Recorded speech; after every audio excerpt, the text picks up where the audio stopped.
Doing well, man. I appreciate you taking the time out to chat, and let's just get right into it, man. I saw a recent interview you did where you talked about accepting this fight, and you said that you felt a sense of loyalty that the UFC was your team. And this isn't a team sport, but can you elaborate on that a little bit? Why did you feel the need to raise your hand going into this one? I disagree. I think the UFC is a team sport. I have a big team. How do you think I got here? Guys take care of me. They make sure everything's done right. They make sure everything's done on time. They take care of my needs. I think that's something worth loyalty. And going along with that, was there any consideration on your part not to take this fight due to your, I know in the past we've talked about your asthma issues, and I know that was something that was brought up. This is a respiratory virus that's going around. Were you concerned at all about that? Oh, I'm terrified, man. But, that's not going to stop me from paving the way. It's not going to stop me from making sure my boss has got the most entertaining fight first back on TV out of all sports. So this is the biggest event. You need the biggest athletes, and I'm him. And we haven't had the chance to talk to you much since your last fight against Alexander Volkov. And I know you were very frustrated at the time after the loss that you weren't able to win. But since that time, was there anything you were able to kind of look back on and say, hey, this was a good experience. I learned X, Y, Z. Was that a good learning lesson for you in retrospect? I want to start by saying losing is always unacceptable. But, as far as that goes, it was a good experience, man. One, I got to leave the country, never left the country before. So that was super dope. Two, I got to fight, a top 5 fighter coming off of a wonderful break, looking at his strongest, so it was amazing to test my skill. It was amazing to, let myself know in the world know, let myself know in the world know that I'm a competitor. I'm no longer really a contender. I'm a guy that brings a lot to the table, and I've earned in spades what I have now in the UFC, so. My last question for you, your opponent, Yorgan De Castro, is his second UFC fight. I know you're not necessarily, in the past, you said you're not a guy that's really study your opponents in depth, but I guess what are you expecting from him, and what should we expect to see out of you come fight night? Oh, you guys know what to expect out of me, man. We're going to meet in the middle. We're going to throw some haymakers. We're going to see what happens. If it goes 3 rounds, if it goes 1 round, I guarantee I'm going to push the pace. This is going to be a mutual respect kind of bout. It's going to be 2 warriors in there trying to take each other's heads off, and I think that's always the most beautiful event. Appreciate the time, Greg. Thank you. Have a good one, brother. Roman Madrowski from ESPN, you're up next. You've been unmuted. Hi, Greg. Hey, Jeremy was just talking about some of the differences he has seen so far in this fight week, and obviously he's been through a lot, and you haven't had a ton of them, but I'm just wondering what stuck out so far as some of the differences you've seen in this fight week than you have in the others, other than this virtual media day, and I know you sat down wearing a mask, but what are some of the things that stuck out to you so far? Oh, man, I'm the most active, baby. I've seen plenty of fight weeks. And I think the difference between this one and all the other ones is, it's more cautious, honestly. And that takes away from the time that you get to reflect. It takes away from the time you get to prepare. So it's more on the road kind of travel kind of things. When you're on the road, you got to hit the airport. You got to make sure your bags are ready. You got to get your team together instead of always just showing up, focusing, and, just letting the day flow. And that's happening a lot, here. Just a lot of interruptions in the day, a lot of poking cotton swabs up your nose. It's a lot of craziness. Yeah, Jeremy said the same thing about the swabs. What about the hotel experience so far? I mean, getting meals, working out, maybe cutting weight or something like that. Has that been an adjustment for you as well? It's been an adjustment, but not a really big one, man. I want to give a shout out to the UFC, Dana White, for making it easy. These guys have done top-notch work. Everything is sectioned off, social distance. Everybody has their own things. Working with the governor of Jacksonville, man, it's been a beautiful collaboration, in my opinion. And I've been around a lot of different sports, a lot of different organizations that put together events on a massive scale. And I think this is quite impressive, to say the least. Cool. That's all I got. Thanks.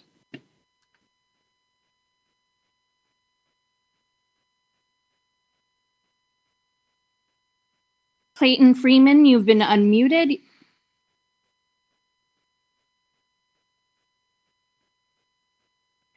Maybe not having a question. Moving on. Can you hear me? Oh, yes. Yes. There we go. Okay. Yes, this is a question for Greg.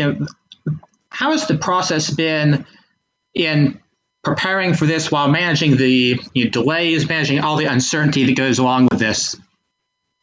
It's slowly becoming a mental game, brother. It's it's kind of moving away from the normal week physical focus and physical and focus, the preparation that goes into stuff like that, and more just trying to stay on task, trying to make sure that everything, your boxes are checked. You know, make sure that you got your mask, you got your hand sanitizer, you got this, and stuff like that. So after having a career where you've played in some of the biggest stadiums in the country, what's it like preparing psychologically for, I suppose, the lack of a crowd atmosphere? one more time. What's it going to be like preparing psychologically for competing where there's a lack of a crowd atmosphere? Oh man, you know, for me, I don't think it's gonna be a big adjustment, man. I'm a developmental contract kind of guy. I've had a lot of fights in front of 0 people or 10 people.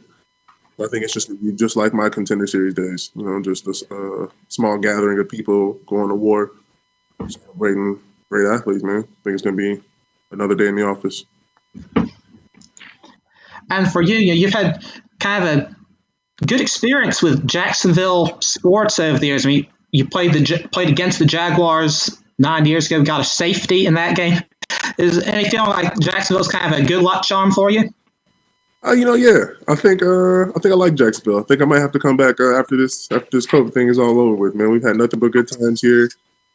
I think it's going to be a celebration after the fight Saturday. I think it's going to be fireworks. It's the biggest, most dominant card I've ever seen. First quarterback, like how can Jacksonville not be my good luck charm? Sounds good. Thanks.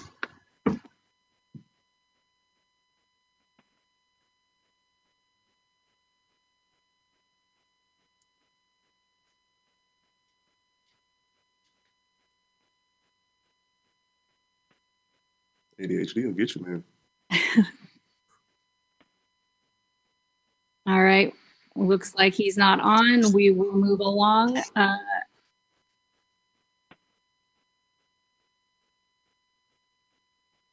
Nolan King from USA Today. Am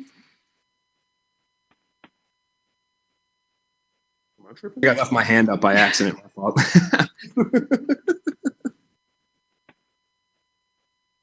All right. Let's. Caroline Pierce with BT Sport. You've been unmuted. Caroline? Can you hear me? It's Caroline from BT Sport. Yes. Yeah, okay. Great to talk to you. You've been probably one of the most active fighters all of last year. You've been used to that UFC crowd, that energy. I just want to know from a personal perspective, do you feed off the crowd and the energy? What's more preferable for you? Obviously, you're going to adapt here to what it is, but what do you prefer? I don't really have a preference, honestly, but I would say that I'm a different kind of athlete, man. The crowd for me is more off the field, outside the octagon. Like I feed off the crowd when I'm living my everyday life, when I'm in the gym. It comes with being a celebrity. It comes with being one of the best athletes of your time, and that's where I get my energy from. But as far as when I step into the octagon, it's nothing but me. It's next level thinking, it's next level anticipation, and it's just tunnel vision for 3 rounds. And being so young in your MMA career, you've taken a couple of losses, you've got some wins. How do you feel like you've evolved as a fighter so far? And with that, what do you want to showcase this Saturday night? I don't even think this one's gonna be a showcase, man. Coming off of the last fight, I have a little to prove, I feel like. And I think this one's just gonna be about me having fun, me going out there and having one of those, in between fights to where I can just be myself, throw some haymakers, meet in the middle, get a little reckless, and do what Greg Hardy does, put on a show. And De Castro is obviously an undefeated fighter. In some ways, you could say he has more to lose in losing that O. But what challenges does he bring? I assume you've watched tape, you've done your research. Where do you see, he could be a potential threat? He's a threat everywhere. He's got heavy hands. That's in the heavyweight division. That's always the trump card. But I think that undefeated thing is a cute title. We'll put it to the test. We'll see. We'll find out. Thanks, Greg. No problem. in Austin, Texas. You've been unmuted. Jordan, you have a question? Chaos. Can you guys hear me? Yes. All right, Greg. Hey, thanks so much for the time. What's been different about this training camp trying to prepare during a pandemic as opposed to other training camps you've been in previously? Man, this one's been crazy for me, brother. So I think I've dripped, because I have asthma. I can't really fly. I chose not to fly. So I've been driving back and forth, from Dallas to back to my gym, I think 2 times. And it was an honor to be on every single one of those cards. But it's just, back and forth, train, then drive, and then ended up, separating from my coaches, getting a whole new coaching staff. So this has been a whirlwind for me, man. And then on top of the COVID, just trying to stay safe, brother. It's been a lot of ups and downs, but we're here and we're ready. What's been the challenge to get training partners? Have you been able to bring in people that can replicate kind of what Yorgan can do, or how's that been for you? This one's been a tough one, man. 100%. It's been mostly just working with what we have. Like I said, I lost a lot. A lot of coaches. I lost a lot of things, and due to this event and due to previous events, it's just you got to work with what you got. We've been pulling guys in if possible, making sure everybody's not sick, trying to stay safe and doing the best thing for health-wise myself, while also trying to train. And it's been a little complicated, but I think we got it done. I think we got a good mixture of guys.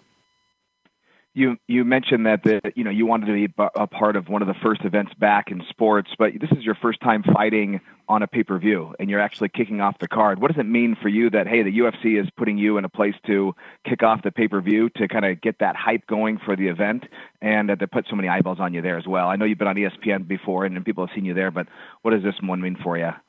It's dope. I haven't really thought about it, but I'm super excited. It wasn't even a second thought for me, man. And that is one of the reasons why I always say yes. I never really question it a second time, because they always put me in a position to shine. They've always put me in a position to excel and be great. And this is just another one, man. Greg Hardy is the man of first. I'm breaking records, we're taking names, and this is no different. Awesome. You mentioned that Greg Hardy's a man of first, but when do we see the Prince of War? What time does the Prince of War come out on Saturday night as he gets ready for the fight? Oh, it's coming soon. Cut a little bit of weight, rehydrate, get my pretty face, put it away, get the goon face on, and then it's war. Think about Friday night. We get ready for an execution. All right. Thanks so much for the time, guys. Jay Anderson with Cage Side Press, you're next. I'm a good-looking guy. Greg, one quick question to start. You mentioned the change in coaches. Was that specifically because of the pandemic, and is that something that's going to stay moving forward, or are you going to go back to the original coaches? I was with Dean Thomas. He had a little separation with our gym, went to do his own thing, changed the order his own way. So I didn't get to work with him this camp. Daniel Jolly had to go do his own thing in his own way as well. And I've been with him from the beginning. He's a great coach, and that was a little bit different. So that was before the pandemic, and then the pandemic hit, and none of my other coaches could come in. So we lost a lot of guys like that. A lot of couldn't do classes, so I lost a lot of, and that was big in my preparation for all the other fights. Just because, as everyone knows, I'm always learning. I'm a rookie. It's my first year, so second year.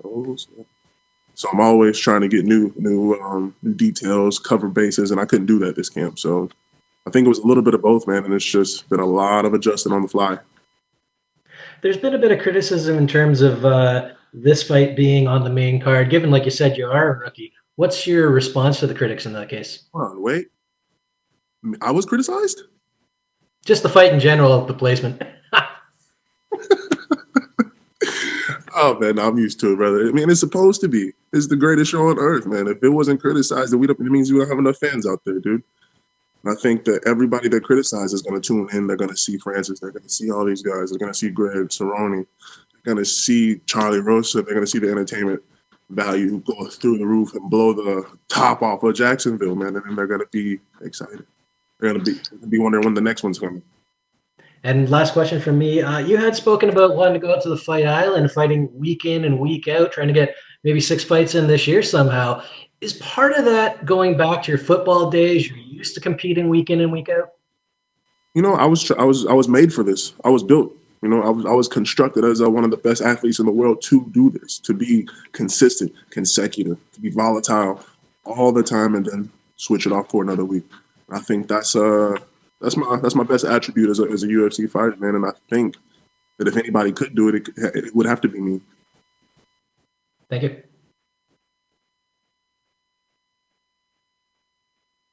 Next up is Stephen Morocco. You're next.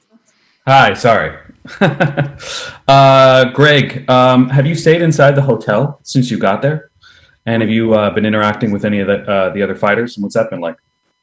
Not being self-quarantining in the room, hanging out, checked in.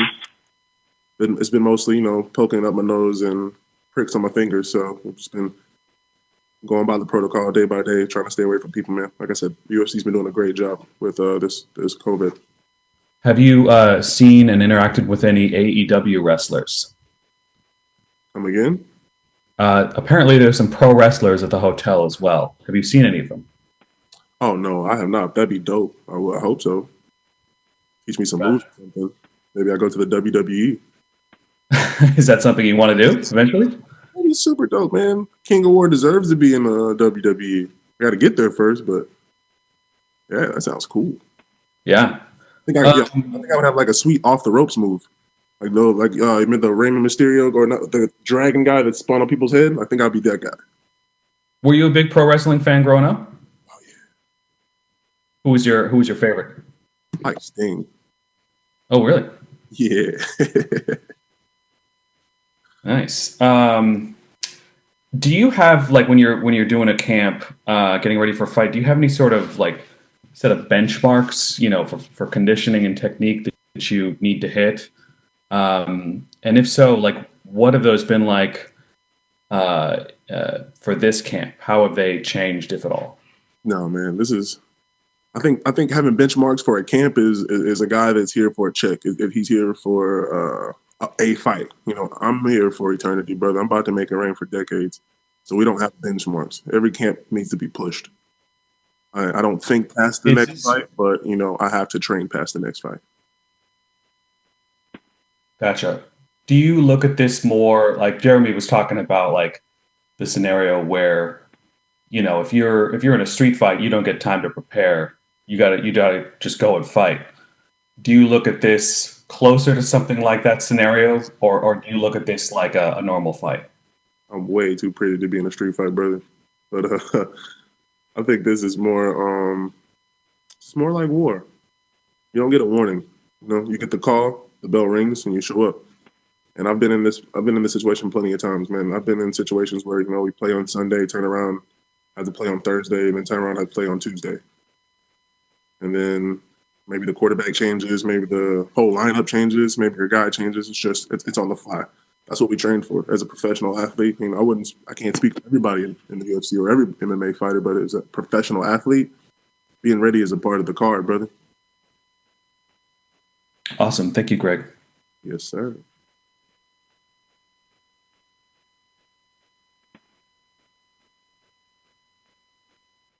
Next up is Ezekiel Bergonzi from Super Luchas. You've been unmuted. Hello? Yo.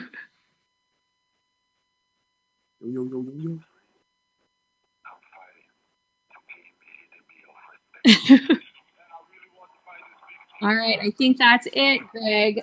Thank you for joining us.